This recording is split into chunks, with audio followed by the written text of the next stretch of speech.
बहुत स्वागत। आप देख रहे हैं कहानी कुर्सी की। मैं हूं सौरभ शर्मा आपके साथ। हमारे साथ हर्षवर्धन त्रिपाठी जी, विजय त्रिवेदी जी, प्रोफेसर संगीत रागी जी और समीर चौगांवकर जी हैं। हमने आपको सर्वे की बात बताई। एक नया सर्वे आया है अभी, जेवीसी का सर्वे आया बिहार के चुनाव को लेकर के, उसकी बात हम कर रहे थे। और नीतीश कुमार चुनाव में कैसे एक्टिव हुए हैं, आज उनकी पार्टी ने एक वीडियो बना के उनका डाला। वो जंगल राज भी बता रहे हैं, बिजली व्यवस्था सुधारी बता रहे हैं, महिलाओं के लिए क्या काम किया, बिहार कहाँ पहुंचा था, आपने कहाँ लेके आए, सारी बातें एक वीडियो संदेश जारी करके उन्होंने बताई। वो बातें आपने सुनी। और उनकी पार्टी ये बताने में भी नहीं चूक रही है कि हर नेता एक तरफ और इस वक्त नीतीश कुमार का जन प्रचार एक तरफ। पानी बरसे चाहे कुछ हो, नीतीश कुमार को कोई रोक नहीं पा रहा। तो नीतीश कुमार जी को एक बार फिर से ड्राइविंग सीट पर बैठाने की तैयारी की जा रही है और बताया जा रहा है ड्राइवर बिल्कुल स्वस्थ है। सर्वे की जो मैं बात कर रहा था, और इसका एक दूसरा सर्वे मैंने आपको कहा था दिखाऊंगा, उस पर आऊं। इस पर समीर जी की राय रह गई थी। फिर एक बार रिकैप कर देता हूं। ये सर्वे आपके लिए इंपॉर्टेंट है क्योंकि पिछली बार की तुलना में एनडीए और महागठबंधन दोनों का वोट शेयर बढ़ता हुआ ये सर्वे दिखा रहा है। एनडीए 37 कुछ से 41 से 43 जा सकता है। महागठबंधन को भी 37% वोट आया था, वो 39 से 41%, 2% वोट का गैप। लेकिन सीटों में 25-30 सीटों का अंतर दोनों महागठबंधनों में हो सकता है। एनडीए को 120 से 140, पिछली बार 125 मिला था। महागठबंधन को इस बार 93 से 112, जिसको पिछली बार 110 मिला था। तो पिछली बार की परिस्थितियों से बहुत ज्यादा फर्क नहीं है। एनडीए को स्लाइट एज ये दे रहा है। बीजेपी 70 से 81, आरजेडी 69 से 78, लगभग पिछली बार वाली पोजीशन पर ही। जेडीयू भी ऑलमोस्ट वहीं 43 पिछली बार थे, तो इस बार 42 से 48। कांग्रेस पार्टी को 9 से 17, उसको पिछली बार 19 मिला था। कांग्रेस थोड़ी और डाउन हो सकती है इनके मुताबिक। ये मोटा मोटा असर है। लेकिन जैसा मैंने पहले कहा, ये तो कंटिन्यूटी वाली बात लग रही है कि थोड़ा सा इसमें बढ़ोतरी पिछली बार से आप एनडीए को कह सकते हैं, अगर ये सर्वे ठीक है तो। अगर इस सर्वे को मैं मानूं कि चुनाव परिणाम इसी सर्वे के आधार पर आने वाले हैं, तो मुझे लगता है कि नीतीश कुमार का एक बहुत बड़ा राजनीतिक फेल्यूर रहेगा। 10,000 रुपये आप महिलाओं के लिए डिक्लेयर कर रहे हो, 1.5 करोड़ महिलाओं के खाते में आप 10,000 रुपये डाल रहे हो। तमाम तरह की आपने लगातार हर दिन 40-45 दिन नीतीश कुमार ने रोज घोषणा लगातार एक की। उनका जो घोषणा पत्र आया अभी एनडीए का, वो भी बहुत शानदार अच्छा घोषणा पत्र आया है। उसके बाद भी अगर नीतीश कुमार 48 सीटों पर जाकर बैठ रहे हैं, जो 2020 में चिराग पासवान के कारण 43 सीटों पर टिक गए थे, अब तो चिराग पासवान उनके साथ है, जीतन राम मांझी है, उपेंद्र कुशवाहा है, प्रधानमंत्री मोदी है, टिकटों का डिस्ट्रीब्यूशन बहुत बेहतर तरीके से हुआ है। उसके सामने आरजेडी और कांग्रेस के बीच बहुत सामंजस्य नजर नहीं आ रहा था। अगर भारतीय जनता पार्टी भी बहुत कमोबेश वही है कि भाई 75 सीटों पर, पिछली बार थी 80 सीटों पर जा रही है भारतीय जनता पार्टी, नीतीश 43 से 48 पर जा रहे हैं, तो मुझे लग रहा है कि फिर एंटी इनकम्बेंसी बहुत ज्यादा जमीन स्तर पर थी। इतना करने के बाद भी अगर नीतीश कुमार 48 सीटों पर है और भारतीय जनता पार्टी अगर 75 से 80 के बीच में रह रही है, कमोबेश 2% का अगर फर्क है, 1.5-2% का, तो मुझे लग रहा है कि कहीं ना कहीं तो पता नहीं, लेकिन इनकम्बेंसी तो 20 साल की है, 20 साल बहुत होता है। लेकिन अगर सीटों में इतना, अगर मुझे लगता है कि जिस तरीके से अगर 5 साल का शासन रहा है और जिस तरीके से कांग्रेस कमजोर हुई है, जिस तरीके से प्रधानमंत्री मोदी प्रचार कर रहे हैं और जिसे जमीनी स्तर पर लगातार नीतीश के फेवर में बयान आ रहे हैं, तो मुझे लग रहा है फिर इस बार इंडिया का जो सीटें है वो 135 से 140 के ऊपर जाना चाहिए। और मैं समझता हूं कि 120 से 140 दे रहा है ना, ये मतलब 130 तक मान रहा है। मैं तो 140 तक जाना चाहिए। नीतीश कुमार की सीटें इतनी कम रहेंगी, मुझे नहीं लगता। मुझे लगता है नीतीश कुमार जो 2015 101 सीटें लड़के 71 सीटें जीते थे, नीतीश वहीं रह जाएंगे, वही टारगेट लेकर चल रहे हैं, वहीं रह जाएंगे जहां पिछले। देखिए, बिहार में जो बातचीत से निकल करके आई है, मेरे पास कोई सर्वे अपने हाथ में नहीं है। एक सर्वे है जिसके बारे में मैं जिक्र नहीं कर सकता। ये नीतीश के पार्टी जो है वो वाकई में उसका जिक्र नहीं कर सकता, कुछ टेक्निकल रीजन है। वो नीतीश को कम से कम 65 सीटें दे रही है। अच्छा, 60 से 65 सीटों के बीच में। मैं इसलिए जब जिस समय हर्षवर्धन जी बोल रहे थे तो मैं सर हिला रहा था मैं कि उस बात से मैं सहमत हूं। और एक प्रकार की प्रतियोगिता चल रही है कि हम लोग कितना ज्यादा से ज्यादा सीटें लाए हैं। ये भी एक नैरेटिव चल रहा है कि जेडीयू के अंदर कि हमको भारतीय जनता पार्टी से एक सीट ही सही, लेकिन हमको ज्यादा लाना है मैंने इस चुनाव के अंतर्गत। तो मोटा मोटी है। और मैं इसे एंटी इनकम्बेंसी इसलिए नहीं मानता। एंटी इनकम्बेंसी वो होता है जब आप तमाम कोशिश करने के बावजूद भी आप चुनाव बुरी तरीके से हार जाएं, उसको हम कहते हैं एंटी इनकम्बेंसी। आज जिनसे आप बात कीजिए वहां पर जाकर के, कोई जाकर के शिकायत लेकर के आपके पास नहीं आकर यार ये बड़ा खराब है, बहुत इसने अन्याय किया है, ऐसा कहते हुए मुझे कोई एक नहीं बढ़नी चाहिए आप कह रहे हैं। मुझे लगता है नीतीश की सीटें, जेडीयू की सीटें पिछली बार से बढ़ेगी, 60-65 के बीच में ही रहेगी। और ऐसा बातचीत के आधार पर पूरे कम से कम 51-52 सीटों के आसपास मैंने ओके। उसको देखा, उसमें उस यही जेडीयू ने निकल इस करके बार आया अपने है। लिए जो 2015 में 101 सीटें लड़के 71 सीटें जीती थी, वो टारगेट सेट करा है जेडीयू ने कि भाई 2015 में जो हमने 101 सीटें लड़कर 71 सीटें जीती थी, तो हमें 71 का मार्क टच करना है इस बार किसी भी स्थिति में, उससे कम नहीं जाना है। तो वो 71 सीट का टारगेट लेके चल रही है, लेकिन मुझे फिलहाल की संभावना कम नजर आ रही है कि नीतीश 71 101 भाई लड़के नीतीश 71 70 हुए तो एनडीए 150 हो जाएगा। फिर तो जो हर्षवर्धन जी करेंगे प्रचंड बहुमत है, फिर तो वो मतलब कहां जाकर रुकेंगे कुछ कह नहीं सकते। ठीक है। मुझे लग रहा है कि नीतीश कुमार इस बार उस तैयारी की कर रहे हैं, वो कहां पहुंचते हैं देखने वाला बात होगी। लेकिन नीतीश कुमार का जो 6 महीने पोजीशन थी कि लग रहा था कि एक दिन में नीतीश कुमार का काटना मुश्किल है, उस हिसाब से नीतीश अगर कुमार चिराग पासवान की पार्टी को ये बता रहे हैं 5 से 60 29 सीटें लड़ने के बाद, उनका भी एक बयान आया, वो कह रहे हैं कि भाई बहुत सीटों पर तो हमें वॉकओवर ही दे दिया है महागठबंधन ने, तो आप चिंता मत कीजिए, इस बार तो जबरदस्त नंबर आएगा। आज यूनाइटेड एनडीए है और डिवाइडेड महागठबंधन है, जो फ्रेंडली फाइट चल रही है। और आज शायद प्रियंका जी जा भी रही हैं उन सीटों पे। अब जिन सीटों पे वो कांग्रेस के लिए वो प्रचार करने जा रही हैं, तो अपने ही गठबंधन के घटक दलों के विरोध में ना वो प्रचार करने जा रही हैं, तो इसका असर बाकी सीटों पे भी पड़ेगा ही पड़ेगा। तो यूनाइटेड एनडीए और डिवाइडेड महागठबंधन हम लोग को वो एक एक्स्ट्रा लीड देगा, जो शायद हम लोगों के संज्ञान में नहीं थी। हम लोग ये ज़रूर मान के चल रहे थे कि हम लोग 250 तक आराम से हम लोग टच करेंगे, बट अब ऐसा लग रहा है कि कई ऐसी सीटें हैं because of this so called friendly fight, उसमें हम लोग को वॉकओवर भी कई जगह पे। अब ये इनकी बात मैं करता हूं अभी आपसे, वैसे प्रियंका गांधी भी आज प्रचार में उतरेंगी, उनकी बात भी बताऊंगा। नीतीश कुमार का प्रचार की हम लोग बात कर रहे थे, गाड़ी से चल पड़े बारिश की वजह से भी। अब नीतीश कुमार खराब मौसम में घर तो नहीं बैठे, चले गए, सड़क मार्ग से निकल गए, रास्ते अलग अलग जिलों में प्रचार कर चले गए। उनकी पार्टी सोशल मीडिया पर उसकी तस्वीरें भी डाल रही है, एक तरीका है बताने का, भाई देखो हमारे नेता की कमिटमेंट है, कहा था आएंगे तो आ रहे हैं। तेजस्वी यादव का क्या हाल है वो मैं आपको बताता हूं। तेजस्वी यादव को आज 16 सभाएं करनी है। आज के दिन में तेजस्वी यादव 16 रैलियां करने वाले थे, लेकिन पटना में आज भी मौसम खराब है। तेजस्वी यादव का हेलीकॉप्टर टेक ऑफ नहीं कर पाया, तो तेजस्वी यादव ने मुजफ्फरपुर की रैली को फोन से संबोधित किया है। आप लोगों को हम क्या बताएं, मौसम इतना खराब है पटना में, और हर जगह की हेलीकॉप्टर उड़ान नहीं ले पा रहा है, और पटना में कोई भी हेलीकॉप्टर जो है अभी तक उड़ा नहीं है। मौसम खराब होने के कारण जो है मौसम खराब होने के कारण हम आप लोगों के बीच नहीं आ पाए हैं। मुझे इसका बहुत पीड़ा है, हम आप लोगों को बता नहीं सकते। हमें बड़ी पीड़ा हो रही है कि हम मौसम खराब होने के कारण हेलीकॉप्टर नहीं उड़ पा रहा, आप लोगों के बीच नहीं आ पा रहे। अब देखें, तेजस्वी जी को फोन से रैली जो है वो करनी पड़ी संबोधित। किसी ने पोस्ट लिखा था, मैं पढ़ दे रहा हूं, पत्रकार का ही है। तबीयत किसकी खराब है? नीतीश कुमार की। जवान कौन है? तेजस्वी यादव। मुख्यमंत्री कौन है? नीतीश कुमार। मुख्यमंत्री बनना किसे है? नीतीश कुमार को या तेजस्वी यादव को? वही बात भी मैं पूछा, मुजफ्फरपुर में जाना था ना उनको, मुझे तो नहीं मालूम, मैंने पूछा मुजफ्फरपुर कितनी दूर है? 1.5 घंटे का रास्ता है। मैं तो रात में चले जाते तेजस्वी सभा करने के लिए। 75 किलोमीटर, इतना बढ़िया हाईवे बना हुआ है। 75 किलोमीटर दूर जाना था। मुजफ्फरपुर में कितनी, एक बड़ा नेता हम जाता है तो एक बारिश चीज का में ही- प्रचार नहीं करता है। बारिश में ही हम आए हैं रात में, बारिश हो रही थी और वो रात किलर में- इंस्टिंक्ट मिसिंग है क्या इस बार तेजस्वी में, त्रिपाठी जी? नहीं, ऐसा मुझे नहीं लगता है। और मुझे तो अब तक बिल्कुल ही नहीं लग रहा था कि तेजस्वी यादव में किलर इंस्टिंक्ट कहीं मिसिंग है, बल्कि मैं तो उनको ज़्यादा आक्रामक देख रहा था।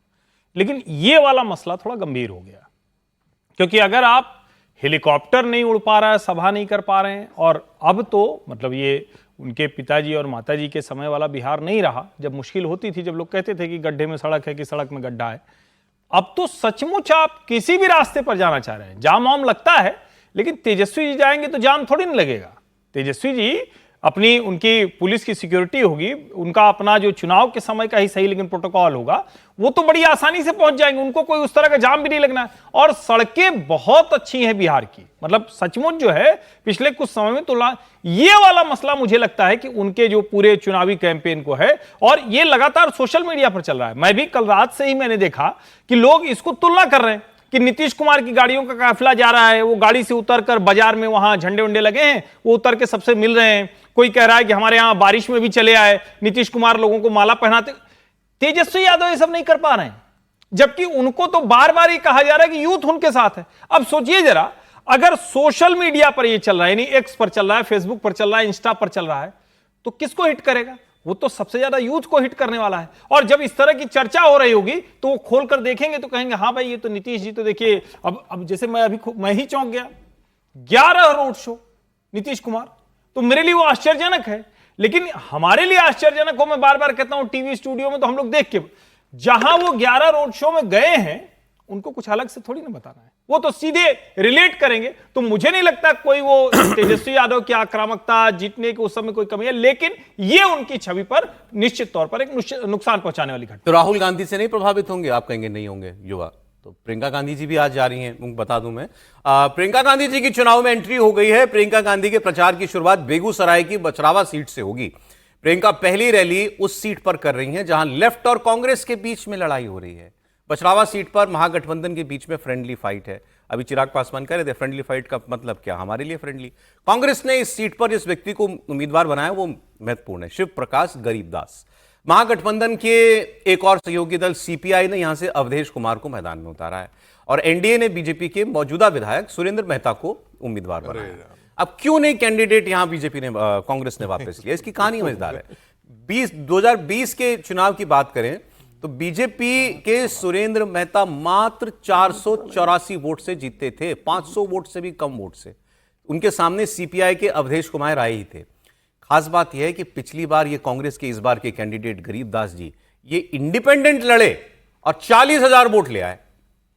तो कांग्रेस के पास जब इस बार जब झगड़ा हुआ, सीपीआई ने बोला यह सीट हमको दो, लेफ्ट ने बोला, कांग्रेस ने कहा हमारा आदमी इंडिपेंडेंट लड़के 40 ला रहा है, 40,000 वोट ला रहा है और ये सीट हम आपको दे दें, तो यहां बात तो ठीक मालूम पड़ती है। लेकिन फिर यही बात है, यही कौन क्यों नहीं समझा पाया किसी को कि यहां से फिर लेफ्ट को पीछे हो जाना चाहिए था, वो नहीं हो पाया। वो मार्जिन चल रहा है आपकी सीट के सर, मालेर का कहना ठीक था। क्यों? वो इंडिपेंडेंट लड़के 40,000 वोट लेकर आया और कांग्रेस का उम्मीदवार बन जाता और कांग्रेस के बड़े नेता प्रचार करने जाते तो 40 से वो 4,000 पर आ जाता। इस पर तो विजय जी बोलेंगे कुछ। प्रियंका जी की एंट्री और इस सीट से शुरू हो रहा है, फ्रेंडली फाइट वाली सीट से प्रियंका का प्रचार शुरू हो रहा है, ये इंपॉर्टेंट है। बोलिए सर। बिल्कुल ठीक बात है, लेकिन मैं समझता हूँ कि इसमें दोनों में से किसी एक को तो विड्रॉ करना ही चाहिए था। जब इतनी मजबूत सीट है, मतलब कुल मिलाकर आप इसको दूसरे तरीके से देखें, आपके पास 90,000 वोट है 50,000 के मुकाबले में भारतीय जनता पार्टी के, तो मतलब सबसे ज़्यादा संभावना हो सकती है कि इस सीट को जीतने की। तो कोई भी हो, बीजेपी कांग्रेस का हो, सीपीआई का हो, वो उन दोनों को देखना। हम कहें कि कांग्रेस को विड्रॉ करना चाहिए, सीपीआई को, सीपीआई के पास भी तो ये लगता है लेफ्ट को विड्रॉ करना चाहिए। 55,000 वोट तो है ना उनके पास भी, लेफ्ट के पास भी, तो वो कैसे विड्रॉ करेगा? वो बिना सिंबल के लड़ा था पिछली बार, ठीक है, लेकिन उनके पास 55, मैं कह रहा हूँ कि कोई भी लड़ता है, आपके पास 90,000 वोट है, आप उसको देखिए, 90,000 के वोट के बाद 54,000 वोट का कैंडिडेट जीत जाएगा, पार्टी जीत जाएगी, तो ये तो आपकी पॉलिटिकल स्ट्रेटेजी को नुकसान पहुंचाने वाला काम है ना, तो उस पर काम करना चाहिए। अब कितना वो काम करेंगी प्रियंका जी, कितना उसको बढ़ाएंगी, वो तो अलग है, लेकिन फ्रेंडली फाइट का मतलब वो चिराग जो कह रहे थे कि हमारे लिए फ्रेंडली होगा, वही इसका दिखाई दे रहा है कि मसला क्या होगा। नीतीश जी की बात को देखकर मुझे एक बात याद आई सर कि बहुत पहले, मतलब इसमें तेजस्वी का तो मुझे समझ में नहीं आया कि क्या कारण है, आदमी रुकता ही नहीं है, नेता कभी भी सड़क पर चल देगा और जितनी सभाएं होंगी। लेकिन वाजपेयी जी की एक सभा मुझे याद आती है कि मैं वाजपेयी जी के साथ ट्रैवल कर रहा था इलेक्शन कैंपेन में, और उस समय रात को 10 बजे बाद भी सभाएं हुआ करती थी, 9-10 बजे भी, मतलब आजकल तो 9 बजे शायद बंद हो जाता है, 10 बजे। तो वो कहीं थे हम लोग और वहाँ से हेलीकॉप्टर से ही जाना था, उत्तर प्रदेश का ही कोई हिस्सा था, मैं भूल रहा हूँ, बरेली वगैरह में। तो वो बारिश हो गई खूब तेज़, तो सबने कहा, वाजपेयी जी तो उस समय मतलब 75-80 के करीबन थे, तो सबने कहा कि आप इसको छोड़ दीजिए, बरेली या जो भी सभा थी वहाँ पे करीबन 1-1.5 घंटे का रास्ता था बाई रोड। तो वाजपेयी जी ने कहा, देखिए, सबने कहा आपको बहुत परेशानी होगी, स्वास्थ्य और ये सब, गाड़ी सड़क भी उस समय बहुत अच्छी नहीं थी, तो उनका इसको ऐसे सोचिए कि वहाँ जो कैंडिडेट इलेक्शन लड़ रहा है उसका और उसके कार्यकर्ताओं को कितनी निराशा होगी। मेरे जाने से जीतेंगे कि नहीं जीतेंगे ये मुद्दा नहीं है, लेकिन वो लोग तो निराश होंगे, वो इंतजार कर रहे हैं, तो उनके इंतजार, उनकी निराशा को ध्यान में रखते हुए हम चलेंगे। और हम लोग 1.5 के बजाय 2-2.5 घंटे में पहुंचे वहाँ पर, और रात को 11-11:30 बजे वो सभा हुई है, लेकिन लोग गए और लोगों का उत्साह वहाँ पर मतलब डबल हो गया कि वाजपेयी जी आ गए। नहीं तो वो कैंडिडेट बार बार फ़ोन कर रहा है, मैं उनके साथ ही था, बार बार ये फ़ोन आ रहा है कि भाई पहुँचेंगे कि नहीं पहुँचेंगे, तो वो ध्यान रखना चाहिए। और तेजस्वी जी को तो ये लड़ाई लड़नी है ना, ये चुनाव तो उनका है, जो बार बार बात हम लोग बार बार कह रहे हैं कि इलेक्शन तेजस्वी का है। तेजस्वी का है, उन्हीं को जीतना है, नहीं जीतना है, जो करना है। नीतीश जी तो हैं तो वो बन जाएंगे। ऐसे में एक जवान नेता पछवाड़ा को, पे एक बोलो। लेकिन इसमें एक लाइन जरूर है जो विजय जी ने कहा, वो सारी बातों के साथ, क्या अभी तक हम लोग कह रहे थे कि राहुल जी भीड़ मार देते हैं, मतलब गड़बड़ कर देते हैं, मैंने देशज में बोल दिया। प्रियंका जी भी वही करने गई हैं। मतलब आप तेजस्वी के साथी हैं, मदद करेंगे, मजबूत करेंगे। आप कह रहे हैं फ्रेंडली फाइट वाली सीट पर गए, इसका जरा संदेश समझिए ना। क्या इसके पहले प्रियंका जी चुनाव प्रचार में गई हैं क्या? पहली रैली है। पहली रैली है। एक दिन पहले गई थी सीडब्ल्यूसी मीटिंग के बाद, वो शायद किसी कार्यक्रम में गई थी। अब आप उसमें उस जगह पर जा रहे हैं जहां गठजोड़ आपस में लड़ता दिखा, वहां अवॉइड करना चाहिए। मतलब संदेश क्या देना चाह रहे हैं? और उसके बाद भी अगर महागठबंधन की सरकार आ जाए तो फिर तो जमीन क्या और टीवी स्टूडियो क्या और ग्राउंड रिपोर्टिंग क्या, फिर तो ईश्वर की कृपा है भाई, मतलब सब हो जाना चाहिए। वरना ये होने के बाद तो कहां दिखना चाहिए गठबंधन को, ये मतलब जनता तय कर रही होगी। ठीक है, पछवाड़ा सीट के मैं कैंडिडेट से मिला, जहां प्रियंका जी गई वो सीट। नहीं, जहां प्रियंका जी जा रही हैं, वही। तो वो भारतीय जनता पार्टी के कैंडिडेट से मैं मिला। मुझे हैरानी हो गई, ये व्यक्ति कैंडिडेट है। ऐसी बातचीत में रहा, चाय पीने के दुकान पर बैठे हुए थे, तब उनसे मुलाकात हुई। मुझे तो हैरानी हुआ और मैं उनको सुनाए जा रहा हूं। मैंने कहा ऐसे इलेक्शन लड़ते हैं, ऐसे इलेक्शन, आपको ये करना चाहिए था, ये करना चाहिए। बाद में हमको किसी ने बताया ये मंत्री हैं बिहार सरकार में, खेल मंत्री है, समझे कि नहीं। और इनके बारे में ये कहा जाता है कि इनकी जो सैलरी मिलती है वो सब लुटा देते हैं, भुंजा चना और क्या खाते हैं, बस यही है उनका घर कुपित है। कि भाई ये आदमी, कहा जाता है कि राजनीति में आता है तो लोग आदमी आज में उगाता है, पैसा उगाता है। ये आदमी तो दिन भर इसी में, इसलिए एंटी इनकम्बेंसी जो वोट मिली है चार, ठीक है सर, वो बहुत ही पॉपुलर है अपने। सर अगला जो सर्वे में कह रहा था, भास्कर का सर्वे है, ये कोई वैसा सर्वे नहीं है कि किसी से फोन करके पूछा गया सवाल जैसा। क्वालिटेटिव सर्वे है, जो मतलब बुद्धिजीवियों से, पत्रकारों से, शहर में निकल के बात करके जो अपनी राय बनाई पत्रकारों ने, तो उसमें उन्होंने ये जो सर्वे निकाला है, ये बिहार की खास तौर पर 58 सीटों का, मिथिलांचल, कोसी, मगध की 58 सीटों का ये सर्वे है। पहले फेज में ये 58 सीटें जा रही हैं 6 नवंबर को जहां वोट होगी। तो फर्स्ट फेज की आधी से ज्यादा सीटों का सर्वे आप इसको मान लीजिए, या यूं कह लीजिए बिहार की 1/4 सीटों का सर्वे। मैंने कल भी इस पर शाम के प्रोग्राम में डिस्कशन किया था। यह सर्वे कह रहा है साहब कि इन 58 में पिछली बार एनडीए को मिली थी 33, और इनके मुताबिक ये बढ़कर हो जानी चाहिए 38 से 39, मतलब 5 सीट लगभग जो है, 5-6 सीट बढ़ जानी चाहिए। महागठबंधन को पिछली बार मिली थी इन 58 में से 24 सीटें, और इनको इस बार 4-5 सीटों का नुकसान, ये 18 से 19 पर आ सकते हैं। तो इन 58 में ही 5-6 सीटों का उलटफेर जो है होता हुआ दिखाई दे रहा है। अभी जो हमने इससे पीछे सर्वे दिखाया, सिर्फ केवल कोरिलेशन मैथमेटिकल आप करेंगे तो लगभग वैसा ही बता रहा है मामला, ये कि 20-25 सीट का अंतर रह जा, दोनों गठबंधनों में रह जाए तो हैरानी नहीं होगी।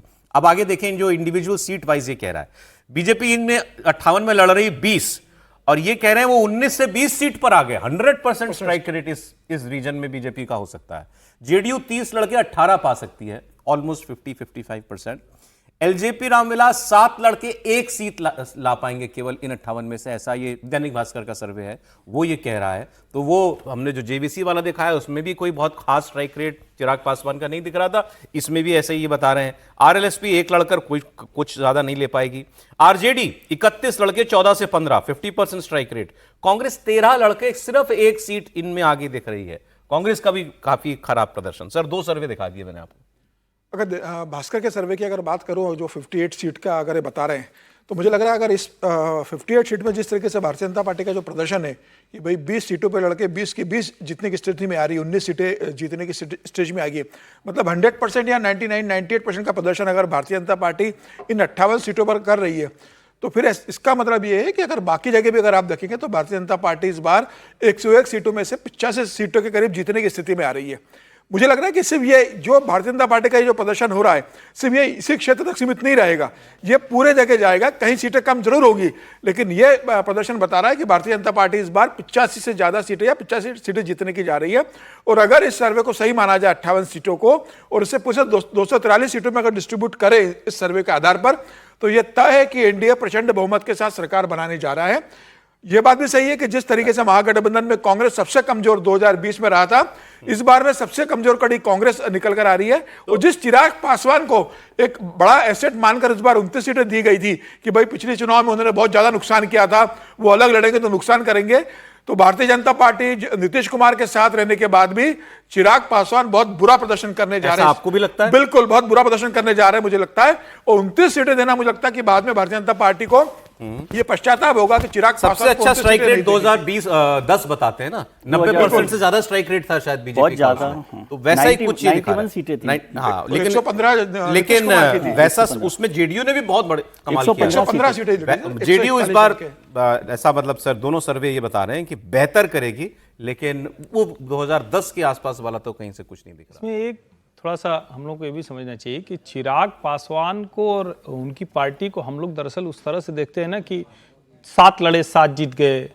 जब आपका छोटा साइज होता है, यानी कम सीटों पर लड़ रहे हैं, तो जीत का जो रेशियो होगा वो ज्यादा होगा। जैसे कोई कम गेंद खेले, अब 20 गेंद खेल के बार बार चला जा रहा होगा, तो उसको कहेंगे 103 का उसका स्ट्राइक रेट है। लेकिन जो ज्यादा खेलता है उसका स्ट्राइक रेट तो 70, 75, 73 बहुत हो जाता है। मुझे लगता है कि चिराग पासवान को इसी तरह 29 सीटें उनको मिली है, और पहले भी मैंने कहा था चिराग पासवान को 18 से 22 सीटें मिलनी चाहिए। मेरे मुताबिक 9 सीटें हैं जहां चिराग पासवान का कोई ऐसा आधार नहीं था, आपने उनको दे दिया।